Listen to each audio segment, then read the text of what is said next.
Apocalipsis capítulo 2, versículos del 1 al 7. Vamos a leerlo, luego oramos y empezamos a pensar en este pasaje. Voy a leer yo los primeros 6 versículos y luego el 7 lo leemos todos juntos. Dice así: Escribe al ángel de la iglesia en Éfeso, el que tiene las 7 estrellas en su diestra, el que anda en medio de los 7 candeleros de oro, dice esto: Yo conozco tus obras y tu arduo trabajo y paciencia, y que no puedes soportar a los malos, y has probado a los que se dicen ser apóstoles y no lo son, y los has hallado mentirosos. Y has sufrido y has tenido paciencia y has trabajado arduamente por amor de mi nombre y no has desmayado. Pero tengo contra ti que has dejado tu primer amor. Recuerda, por tanto, de dónde has caído y arrepiéntete y haz las primeras obras, pues si no, vendré pronto a ti y quitaré tu candelero de su lugar si no te hubieres arrepentido. Pero tienes esto, que aborreces las obras de los nicolaitas, las cuales yo también aborrezco. El que tiene oído, oiga lo que el Espíritu dice a las iglesias. Al que venciere, le daré a comer del árbol de la vida, el cual está en medio del paraíso de Dios. Y lo que me gustaría compartir con vosotros es vuelve al amor. Vuelve al amor. Oramos. Dios, una vez más te damos muchas gracias. Alabamos, Dios, tu nombre, porque solo tú eres enaltecido. Tú eres el único Dios verdadero. Y mereces, Dios, toda la alabanza, toda la adoración. Tú mereces, Dios, toda la honra y todo nuestro amor. Y en esta tarde, Padre, queremos rogarte de una manera muy especial que tú estremezcas, Dios, nuestros corazones, que nos hagas levantar, Dios, nuestros ojos y fijarlos solamente en ti, Padre. Háblanos con tu palabra. Escudriña, Dios, lo más profundo de nuestro corazón, que quedemos indefensos, Dios, delante de ti, delante de tu palabra, y que no resistamos, Padre, a tu voz en ningún área, Dios, de nuestra vida. Que toda la honra, que toda la gloria sea para ti, y que tú edifiques, Dios, a tu iglesia para tu honra y para tu gloria. Te lo pedimos en el nombre de Jesús. Amén. La iglesia en Éfeso, otra iglesia muy, muy especial. En la mañana hablábamos de la iglesia en Filipos. En esta ocasión es el apóstol Juan el que está escribiendo en el libro de Apocalipsis. Y Dios, después de explicarnos allí en el primer capítulo esta visión especial que tiene Juan ahí en la isla donde está exiliado, y ese reencuentro con su maestro, con Cristo, allí, después de que Cristo había ascendido y él está en este lugar, Cristo se manifiesta a él y, y va a dar unos mensajes a 7 iglesias que están allí en la región de Asia Menor. eh, eran lugares específicos, en lugares geográficos, ¿sí? Y cada ciudad, en cada una de estas ciudades había una iglesia a la que Dios está enviando un mensaje. Y lo que pasa es que empieza ahí en el capítulo 2, el primer mensaje a esta iglesia en Éfeso, y a medida que avanzan en las 7 iglesias, Dios va hablando cada vez más duro a las iglesias. Y vemos allí, si leemos capítulo 2, capítulo 3, vemos las exhortaciones y los reproches de parte de Dios a las iglesias, y cada una está como en un nivel peor espiritualmente, por decirlo así, ¿sí?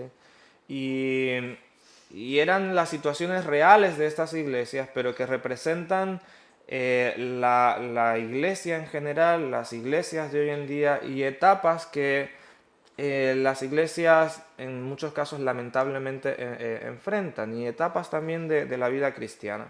Entonces vamos a encontrar este primer mensaje a Éfeso, lo que Dios está diciéndole en particular a esta iglesia, pero también para ti, para mí, para esta iglesia aquí en Irún, en esta localidad. ¿Sí? Eh, vuelve al amor. Vemos allí, vamos a ver lo que nos dice el versículo 1, y lo que vamos a tratar está más enfocado a partir del versículo 2, pero veamos la introducción de este mensaje. Nos dice allí: escribe al ángel de la iglesia en Éfeso. ¿Sí? ¿Quién está hablando? ¿Sí? Está hablando Cristo. Dice en el versículo, si vamos al capítulo 1, ¿sí? Versículo 11, bueno, el versículo 10 dice: yo estaba en el Espíritu en el día del Señor, y oí detrás de mí una gran voz como de trompeta que decía: yo soy el Alfa y la Omega, el primero y el último.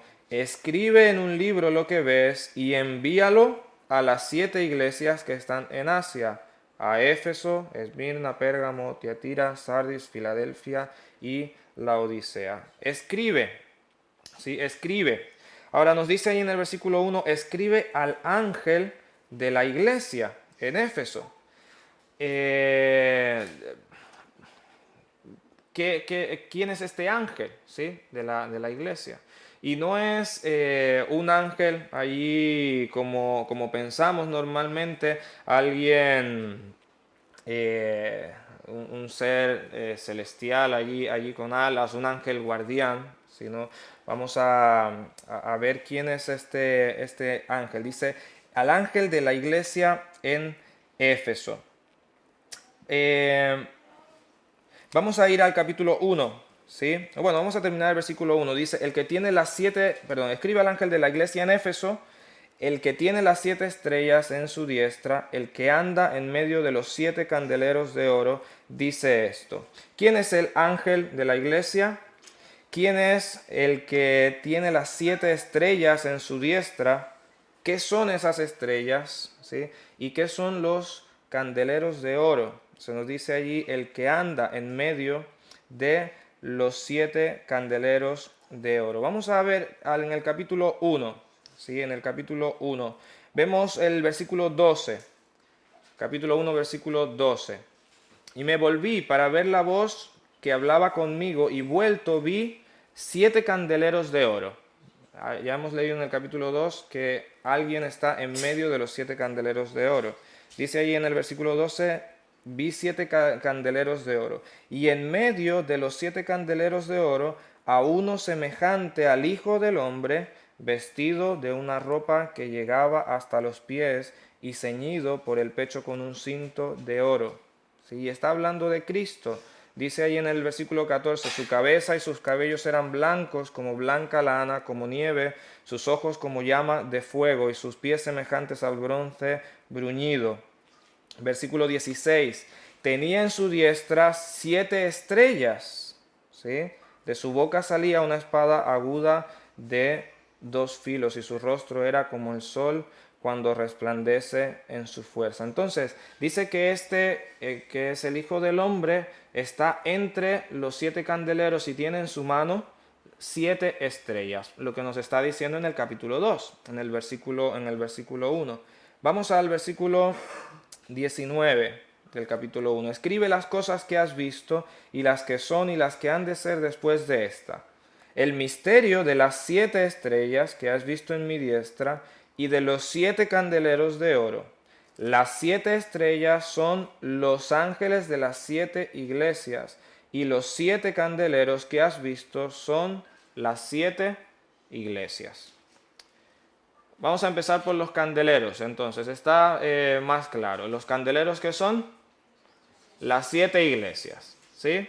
Y dice allí que las 7 estrellas son los ángeles de las 7 iglesias. Y esta palabra, ángeles, aplica o quiere decir también mensajero. Y está haciendo una referencia al pastor de la iglesia, ¿sí? Dios no estaba escribiendo a un ángel guardián de una iglesia para que advirtiera o para que sirviera en esa iglesia. Está hablando al pastor, al mensajero de Dios, para que lleve allí un mensaje a la iglesia en la que está sirviendo. Es curioso porque dice que estas 7 estrellas, bueno, primero que Cristo está andando, ¿sí?, entre los 7 candeleros, entre las iglesias. Y esto nos habla de la presencia de Cristo allí en la iglesia, ¿sí?, entre estas iglesias. Y nos dice que estas 7 estrellas, que son los ángeles, los siervos de Dios, los pastores, ¿están en dónde? ¿En dónde están? En la diestra, ¿sí?, de Cristo. Y esto es curioso, ¿sí? Es Dios el dueño de su iglesia, ¿sí? Y es Dios, Cristo, el dueño también de los pastores y quien los tiene en su diestra. Y es necesario, bueno, esto el pastor no me ha dicho, mira, di esto a la iglesia, no, pero tenemos que entender, ¿sí?, y recordar que los pastores están en las manos de Dios. Los pastores que han sido puestos por Dios están en las manos de Dios, ¿sí? Y es Cristo a la final quien debe gobernar la iglesia, pero los pastores no son para hacer de ellos piñatas, para darles golpe y para lanzarlos para acá y para allá. Es Dios quien ha puesto a los pastores, ¿sí?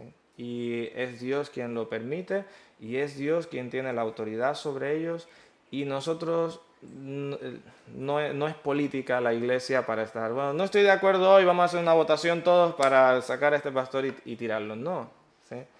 Es Dios quien tiene a los pastores en su mano, ¿sí? Y es una gran responsabilidad. Ellos van a dar cuenta delante de Cristo, el gran pastor de las ovejas, ¿sí? Debemos orar por nuestros pastores, pero recordar que es Cristo quien los tiene en su mano, ¿sí? Y yo debo sujetarme a mi pastor como una autoridad puesta por Dios, ¿sí? Entonces, así empieza este mensaje, Dios escribiendo allí al pastor de la iglesia en Éfeso y a la iglesia, ¿sí? Y dice, Cristo gobierna sobre la iglesia, ¿sí? Él tiene a los pastores en su mano y Cristo está en medio de la iglesia y debe estar en medio de la iglesia. ¿Qué le dice Cristo a esta iglesia? Lo primero que le dice es, yo conozco tus obras. Yo conozco tus obras. En una ocasión, bueno, estaba en México, iba a sacar el carnet de conducir ahí en México, y cuando voy entrando a la estación de policía hay una caseta allí de vigilancia y de repente yo iba pasando, ni presté atención bien a la persona que estaba allí, pero de repente la persona pasó un poco lento y me dice, hey, yo te conozco. Y yo miro y yo según yo no la había visto en mi vida. Y le digo, sí, y me dice, sí, y yo te he visto en tal iglesia y te he visto en la orquesta y participando y tal. Y yo, por lo que me dijo, dije, pues sí, sí me conoce. Yo no, pero ella me conoce. Quizás te ha pasado algo así. A mí me pasa a menudo en algunas situaciones donde gente me dice, te conozco, y yo no sé. Mayor susto me hubiera dado si me encuentro con una persona en la calle y me dice, yo te conozco y conozco tus obras. No me hubiera gustado mucho, quizás, ¿sí? ¿Sí? Dios, hablando a esta iglesia, lo primero que le dice es, yo conozco tus obras, ¿sí? Y es curioso porque en la Escritura no es la primera vez en la que Dios declara que conoce las obras de alguien, ¿sí? a lo largo de la Escritura podemos ver que Dios manifiesta el conocimiento entero, completo de nuestro corazón y de nuestras obras. Un pasaje muy conocido allí en Jeremías 17:9, ¿cómo dice? ¿Alguien lo sabe? Engañoso es el corazón más que todas las cosas, ¿y qué? Y perverso. Una pregunta, ¿quién lo conocerá? Ni tú ni yo podemos conocer la profundidad real de nuestro corazón. Pero a esta pregunta, ¿quién lo conocerá? ¿Qué dice? Yo, Jehová, que escudriño la mente y pruebo el corazón para dar a cada uno según sea su obra. ¿Sí? Su obra. Dios declara enfáticamente que Él conoce tus obras y mis obras para dar a cada uno según su camino, según el fruto de sus obras. En segunda de Crónicas 6:30 también nos declara de la misma manera, nadie puede conocer las obras sino Jehová. ¿Sí? Puede presentarse este conocimiento de Dios, podemos verlo de una manera positiva o de una manera negativa para nuestra vida, o con una connotación positiva y una negativa. En esta situación de Apocalipsis, si vemos cada carta, Dios a cada iglesia empieza de la misma manera. Yo conozco tus obras, yo conozco tus obras, y cuando llegamos al capítulo 3, ¿sí? Capítulo 3, versículo 15, la última iglesia nos dice, yo conozco tus obras, que ni eres frío ni caliente. Ojalá fueses frío o caliente, pero por cuanto eres tibio y no frío ni caliente, te vomitaré de mi boca. Y vemos a Dios hablando muy, muy duramente a esta iglesia y le dice, yo conozco tus obras y que estás ahí cómodo, tibio, ojalá fueras frío, ¿sí? O bueno, ojalá fueras caliente porque estarías activo. Ojalá fueras frío porque quizás te dieras cuenta de tu frialdad, pero estás ahí cómodo, tibio y no puedo tolerarte. A una iglesia le dice, yo conozco tus obras y que tienes nombre de que vives, pero estás muerto, ¿sí? Y es fuerte son fuertes estas declaraciones, ¿sí? Y podemos decir que en un sentido tiene una connotación negativa, pero en el caso de Éfeso, ¿cómo se presenta este conocer de Dios? Vemos ahí en el versículo 2, les dice, yo conozco tus obras, ¿y qué? Y vienen elogios, ¿sí? O reconocimientos, dice, y tu arduo trabajo y paciencia. Dice, no puedes soportar a los malos. Has probado a los que se dicen ser apóstoles y no lo son, y los has hallado mentirosos. Dice, has sufrido, has tenido paciencia y has trabajado arduamente por amor de mi nombre y no has desmayado. Dios elogia a esta iglesia y le dice, tú eres una iglesia luchadora. No soportas a los malos. Tienes discernimiento para probar las personas que se dicen ser siervos de Dios y no lo son. Has sufrido, pero has tenido paciencia. Has trabajado arduamente. Esta es una iglesia guerrera, ¿sí? Que ha estado luchando realmente, ¿sí? Vemos el contraste allí de esta iglesia con otras. Y Dios en cualquiera de los casos está diciendo, yo conozco tus obras. Hermano, esta tarde, si de algo puedes estar seguro, ahí donde estás sentado y aquí yo, es que Dios conoce exactamente tus obras. Ahí donde estás, Dios sabe exactamente lo que estás haciendo. No quiero decir que está mal, ¿sí? Dios sabe exactamente lo que estás pensando. Dios sabe exactamente cuál es la actitud de tu corazón en este momento. ¿Cómo es tu vida? ¿Cuáles son tus obras? Dios las conoce. Yo no las conozco. Es la segunda vez que te veo, porque la primera vez fue en la mañana, ¿sí? Yo no lo puedo saber, pero Dios conoce tus obras y conoce mis obras. Dios conoce a los que han sufrido. Dios conoce a los que han luchado arduamente a través de su vida cristiana, en esta iglesia, en toda su vida en general. Dios conoce a los que han dejado de luchar. Dios conoce a los que están tibios. Dios conoce tus obras y conoce mis obras. Puedes estar seguro de eso. No puedo esconderme delante de Dios, ¿sí? No puedo. Y usted tampoco, ¿sí? Dios está allí reconociendo en esta iglesia que ciertamente habían luchado.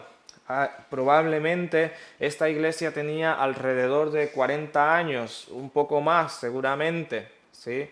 Y Dios, Cristo, la ha visto a través, desde su formación allí, con la predicación de Apolos y el apóstol Pablo también, y Dios la ha visto cada día de su desarrollo. No sé cuántos años tiene esta iglesia, pero también ha visto cada momento de esta iglesia, ha visto cada momento de tu vida y de mi vida. Y Dios con toda autoridad nos dice hoy, yo conozco tus obras. Podríamos decir que esta iglesia debía estar orgullosa con tal reconocimiento de Dios, ¿cierto? Dios le está mirando, Dios el justo juez está dando su opinión sobre esta iglesia y le dice, has sufrido y has tenido paciencia, tienes buen discernimiento, pero viene una amonestación de Dios allí en el versículo 4, has dejado tu primer amor. Esta iglesia estaba luchando ciertamente, pero tenía un punto débil, ¿sí? Y era que habían dejado su primer amor. Nos dice allí el versículo 4, pero tengo contra ti que has dejado tu primer amor. La vida cristiana requiere de que día tras día decidamos amar a Dios con todo nuestro corazón. Poner a Dios en primer lugar en nuestra vida. Que Dios sea el centro de nuestra vida, de nuestro pensamiento, de cada paso. Y los efesios estaban luchando, sí, pero se habían enfriado en cuanto a su amor a Dios. Su vida religiosa se había convertido en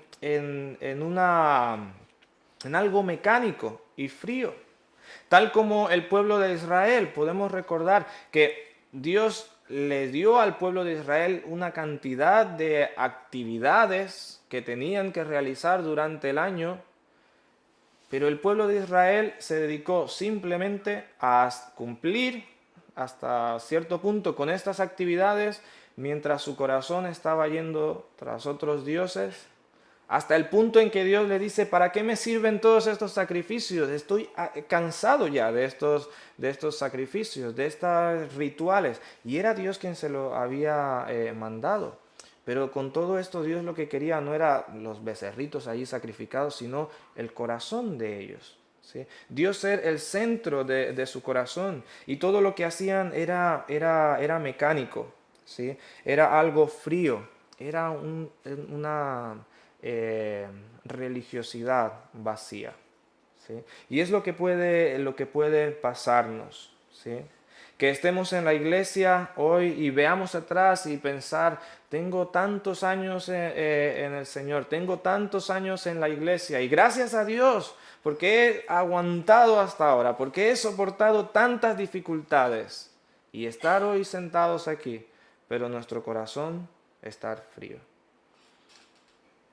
Y para tratar de entender un poco esto, no sé cuántos hemos visto, hablando un poco del matrimonio, estos matrimonios por los hijos. ¿Conocemos esto? ¿Sí? Dos personas que se conocieron, se gustaron, se enamoraron y estaban tan enamorados, pero después de un tiempo dicen, pues no nos separamos por los hijos, para que ellos no sufran. Pero no hay ni una chispa, no hay como decimos, esa pasión entre ellos. Y no debería ser así, ¿sí? Ese no es el plan de Dios para el matrimonio. El hombre y la mujer casados deben amarse, ¿sí? Y tenemos que pensar, ¿cómo fue el tiempo de noviazgo? ¿Sí? Pensando en los que ya están casados. Y los jóvenes pueden entender esto también si están enamorados. Y si no están enamorados, también pueden entender más o menos esto, ¿sí? Era así de que te amo, pero por favor no quiero verte en todo el día.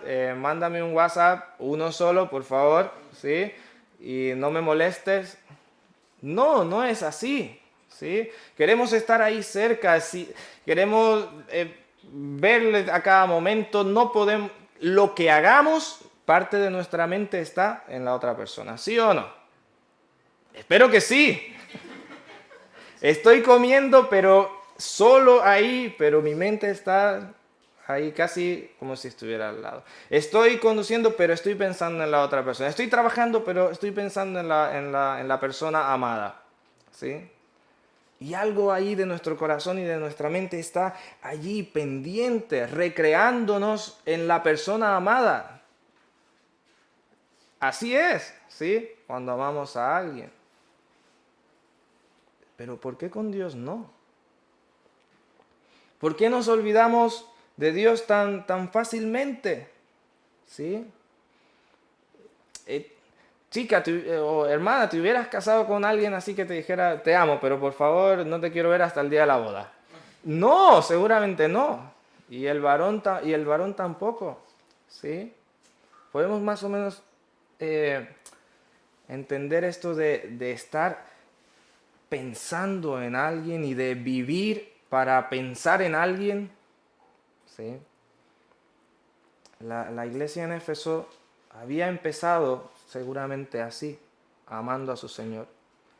Pero poco a poco se habían dedicado a ir a los cultos, a cantar, a ofrendar, pero en su corazón estaban fríos. Y estaban seguramente ahí en la iglesia por los hijos, por el local, por no tener que cerrar la iglesia. ¿Sí?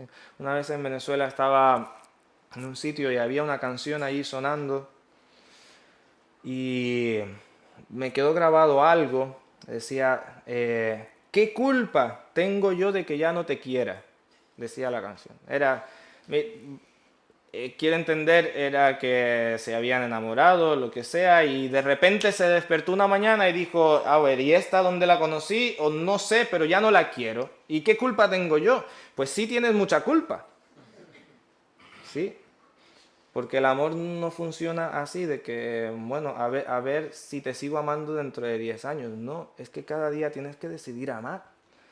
Porque el día que decidas no amar, has decidido, el día que, como, ya me enredé, el día que dejes de decidir amar, has empezado a decidir no amar. ¿Sí? El día que decidas no amar, empiezas decides activamente a no amar. ¿Sí? ¿Qué culpa tengo yo de no amar a Dios? Mucha culpa. Y toda la culpa. Porque Él me amó a mí y tanto que dio a su Hijo sin pensarlo dos veces. ¿Sí? Con decisión. ¿Qué culpa tengo? Pues mucha. Porque es mi decisión de hoy. Es mi decisión de mañana. Y cada día tengo yo que decidir amar. Cristo ve a esta iglesia, Dios ve a esta iglesia con amor y le dice, sé que has luchado, sé que has sufrido y eso vale, pero tengo contra ti que no me estás amando como la primera vez. Ámame como la primera vez. Y este es el llamado de Dios para esta iglesia. Nos dice allí en el versículo 5, recuerda por tanto de dónde has caído y arrepiéntete y haz las primeras obras. Recuerda por tanto de dónde has caído y arrepiéntete y haz las primeras obras. Vuelve a amarme. Piensa en qué momento dejaste de amarme. Piensa en qué momento decidiste disminuir en tu amor hacia mí. Vuelve al amor, arrepiéntete, ¿sí? No sigas así. Da la vuelta, jóvenes del campamento, 180 grados, ¿sí? Y vuelve a amarme como la primera vez, ¿sí? Es el llamamiento de esta iglesia, ¿sí?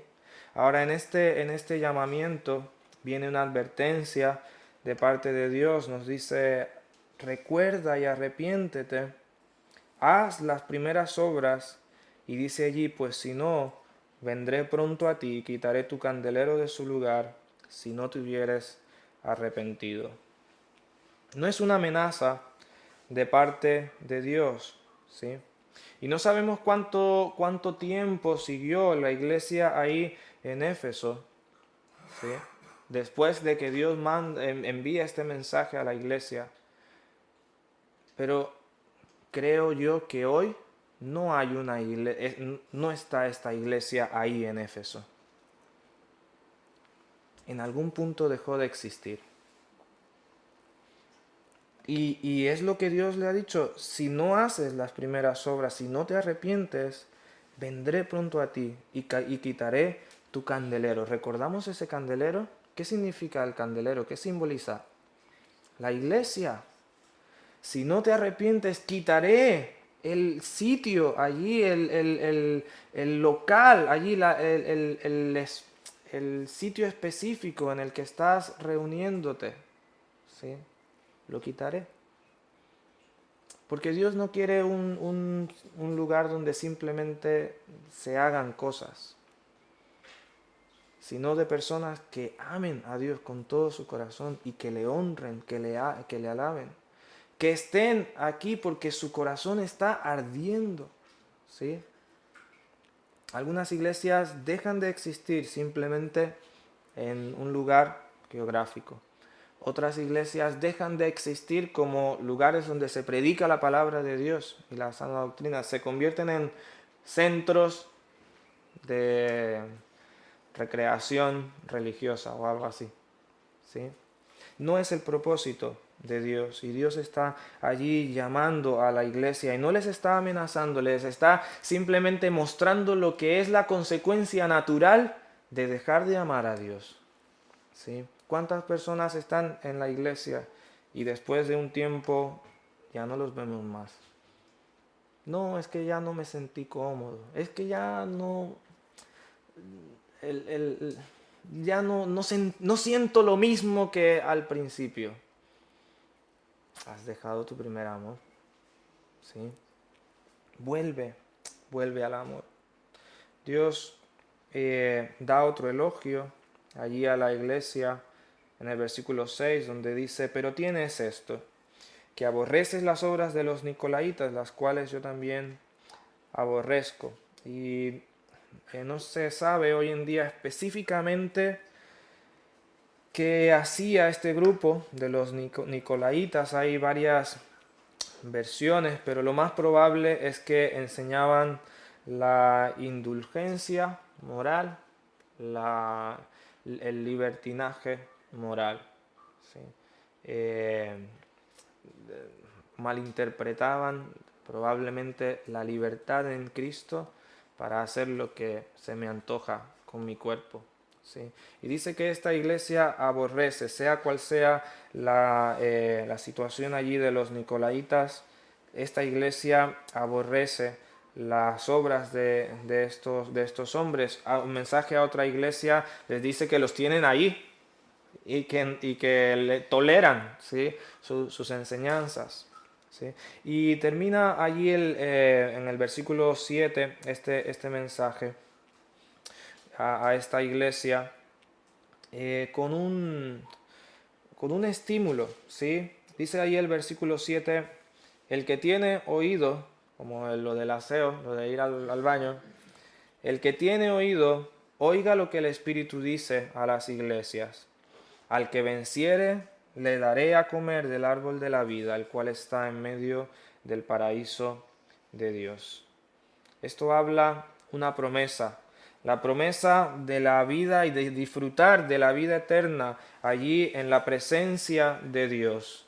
Nos dice allí que el que venciere, y no está hablando allí de que si no perseveras pierdes tu salvación, no, es que si no perseveras es una evidencia de que no eres salvo, así como Juan lo trata también allí en sus cartas de primera de Juan. Una evidencia de salvación es que vas a permanecer. Si permaneces es porque eres salvo. Y si no permaneces es una evidencia de que no eres salvo. ¿Sí? Pero permanecer, ¿sí?, y amar a Dios van de la mano. ¿Sí? Van de la mano. Y Dios está diciendo allí, vuelve al amor. Vuelve a amarme. ¿Sí? Porque el que venciere, el que es hijo realmente de Dios, participará de la vida eterna en la presencia de Dios. ¿Cuáles han sido tus obras? Tú y yo sabemos cuáles han sido nuestras obras respectivamente. ¿Cuánto has sufrido? Dios lo sabe. ¿Cuánto has tenido que luchar? Dios lo sabe y lo sabe muy bien, ¿sí? Pero Dios sabe también si le estás amando como la primera vez. Y sabe si yo lo estoy haciendo. Sí, sí. Amén. ¿Sí? Decide seguir amando a Dios hoy y cada día. Pero si no, Dios quiere decirte hoy, vuelve al amor. Vuelve a amarme como la primera vez. ¿Sí? Que el Señor nos bendiga.